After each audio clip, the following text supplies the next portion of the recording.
Good day. Today, I will be presenting and discussing the development of the game Autumn Paws.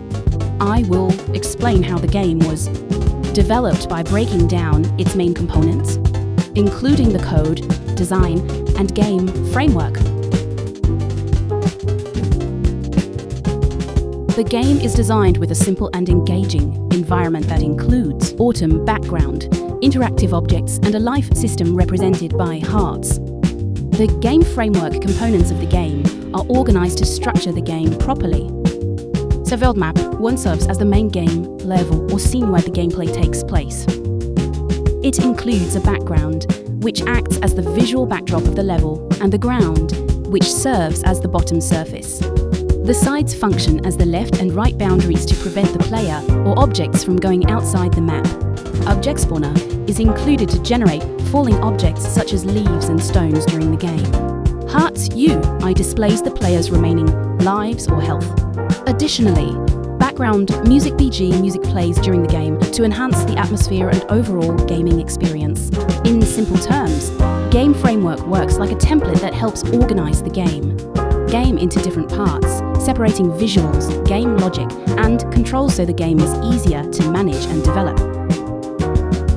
This script controls the player character, which is the dog that catches the falling objects in the game. It manages the dog's behavior, movement, and how it interacts with objects that fall from the top of the screen. On the left side, the dog is composed of several important components.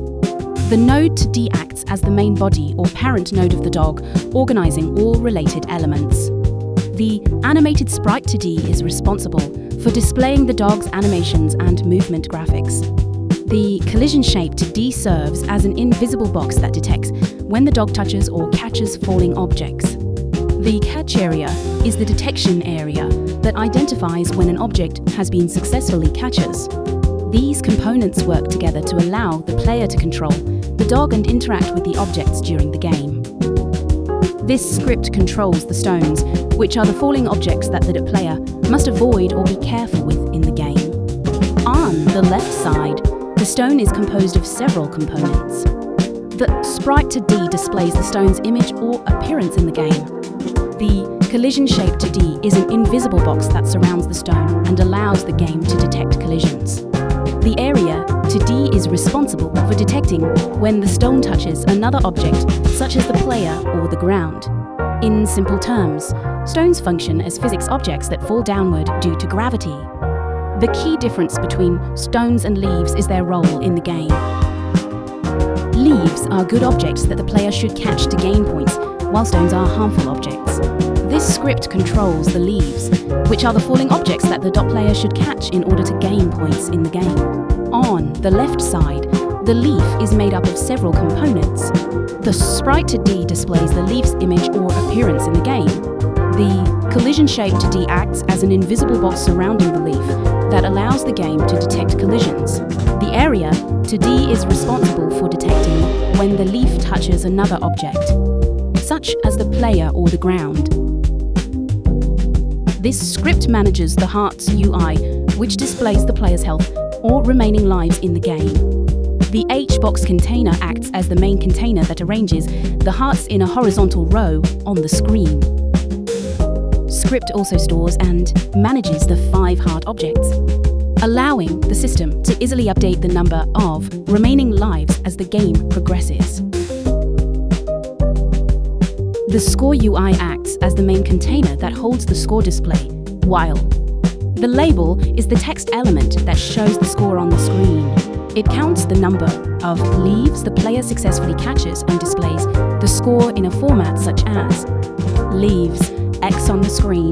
The score updates in real time, meaning the number changes immediately whenever the player catches a leaf.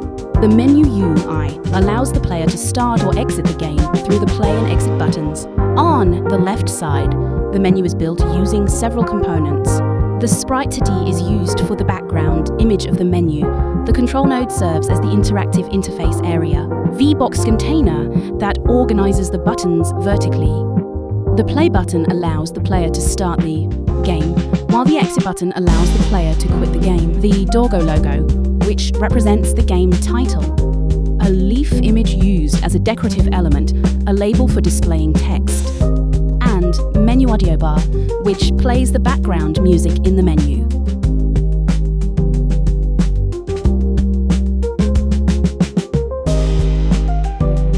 The game overview displays the player's results and provides options to either play again or exit to.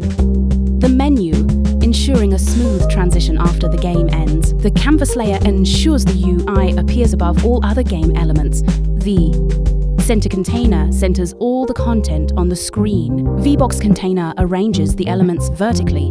These elements include the title label, which displays the text game over. It has a title label game over, total score label final score, high score label best score, a play again button to restart, and an exit button to return to the menu, along with a background image.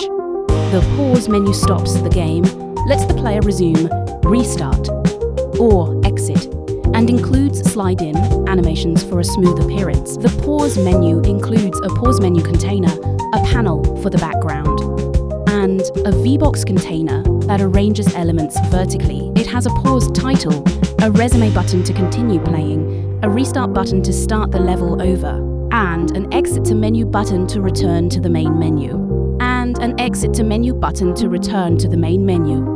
In conclusion, Autumn Paws is a fun and engaging 2D catching game with carefully designed gameplay, visuals, and interactive UI elements